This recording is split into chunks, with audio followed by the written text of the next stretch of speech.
Hi guys, Rob here, and today I'm coming from Mount Dandenong. In this video I'm going to show you a couple of places you can stay up here. It's a beautiful little spot, peaceful, quiet. You get up close with nature here. Mount Dandenong is a fantastic place for a weekend getaway, and there's a lot to do up here. I'll do a guide to the top things to do and see here. So I'm going to break this up into two videos, one for the accommodation and two with the things to do, and I think these videos will complement each other really well. In this video I'll compare two B&Bs, and at the end of the video I'll give my opinion. So the first B&B I stayed at was the Observatory Cottages. This is made up of 5 various cottages. Just to get your bearings, geographically Mount Dandenong is located about an hour's drive from Melbourne CBD area, as shown in red on the map here. On the map you can see the cottages are located here. It was fairly easy to find driving up there. I stayed in the Windsong Cottage. Having a look at their website, you can see all the cottages in more detail with photographs and information. Clicking on each cottage, it will open up a page giving you extra information on each room type and the facilities of each room. Each cottage is a little different, so have a look around on their website. Not only that, on their website you can purchase extra options on your stay, such as dining packages, in-room massages, extra bubbly, cheese platters, and even flowers, or both, to make your stay that more memorable or romantic. As far as prices, when I was looking, they started from about $260 a night, depending on the cottage you picked. When I stayed, the weekends there was a minimum of 2 nights stay, so keep that in mind when booking. And obviously weekend rates are a bit more expensive than during midweek.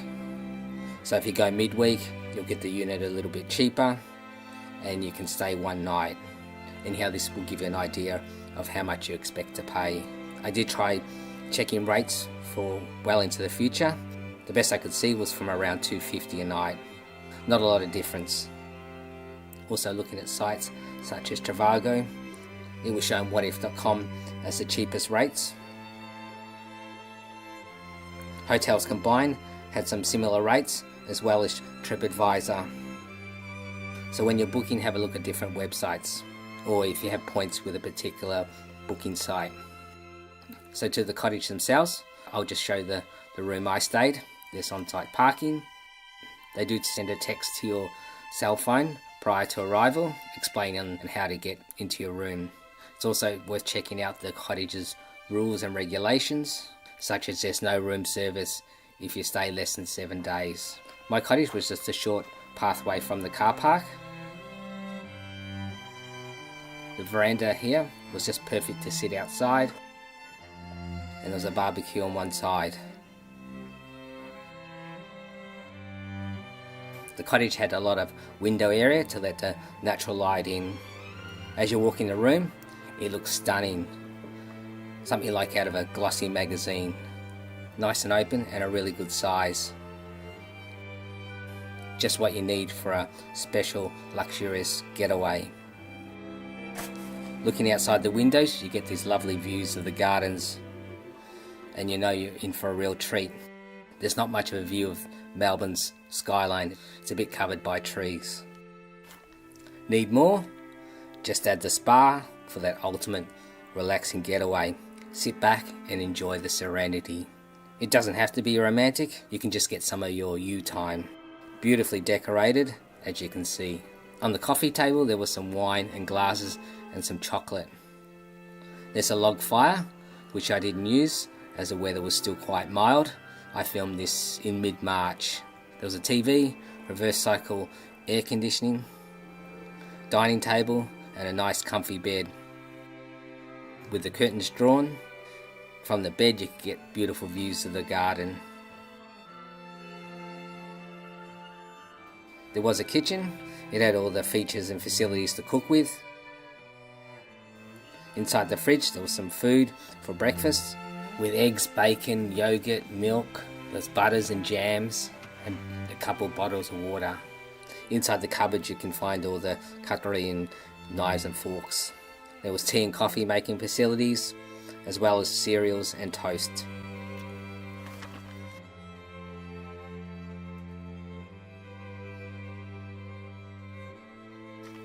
On the table there's some birdseed to feed the birds outside. The birds are fairly tame, and what I saw was some crimson rosellas, king parrots, kookaburras and magpies. Back in the kitchen you can see all the standard features to get you by and make yourself sufficient if needed.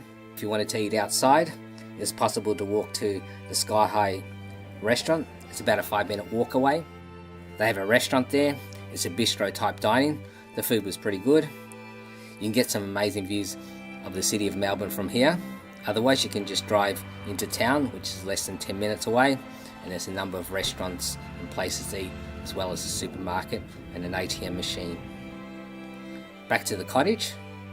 The bathroom comes with a shower, plus a hairdryer and towels, and you get all the regular soaps and shampoos.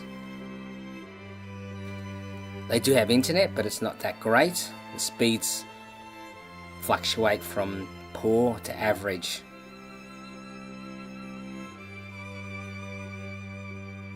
I love the garden area and all the birds that you could see here. The kookaburras were tame enough to hand feed.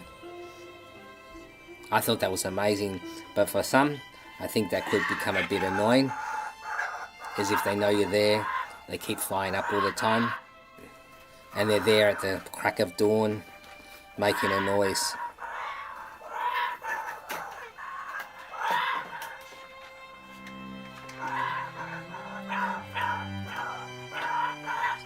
They're so tame, they'll even pose for selfies with you. Overall, I really love this place. So let's compare it to the other place I stayed, Linden Gardens Rainforest Retreat. As you can see, it's only about a 10-minute drive from the Observatory Cottages. Again, they have on-site parking. It's another luxury B&B establishment. As always, have a look at their website first. Again, lots of information on the cottages. There's 4 different types of cottages that you can choose from. The website shows you all the facilities of each room. In the video I will show the room I stayed at, which was the Garden Retreat Cottage.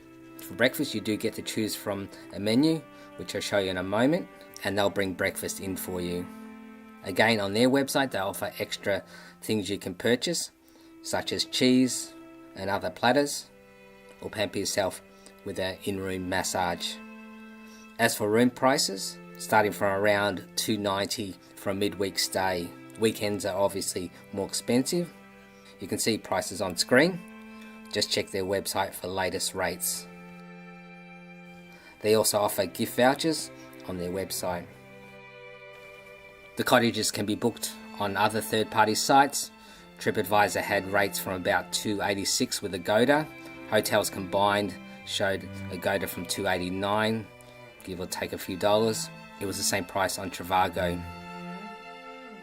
Bookings.com, you can see how the price increases over the weekend. Just as an example to show you the weekend prices, on Trivago on a Saturday night you can see how much the price increases by.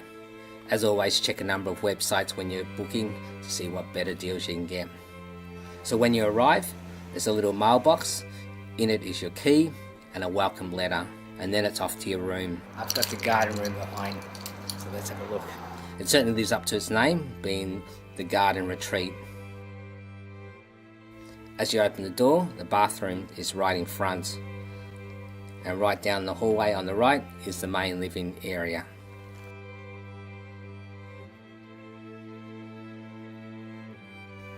The bathroom is nice, stylish, and with all the amenities you expect. Some things can be purchased if you need.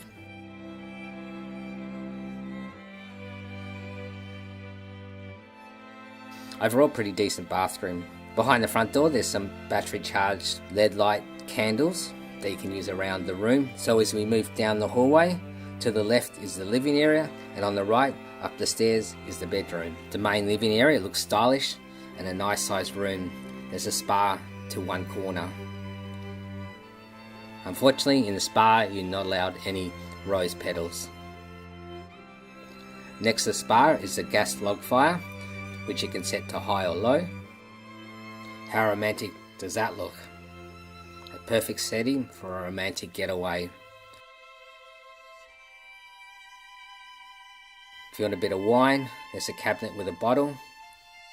And if your romantic weekend goes a bit pear-shaped, there's always the game of chess. Nice room, but I don't think it's quite as stylish as the Observatory Cottages. There's a large LCD TV with some old school video cassettes as well as DVDs. There's Netflix and Foxtel channels.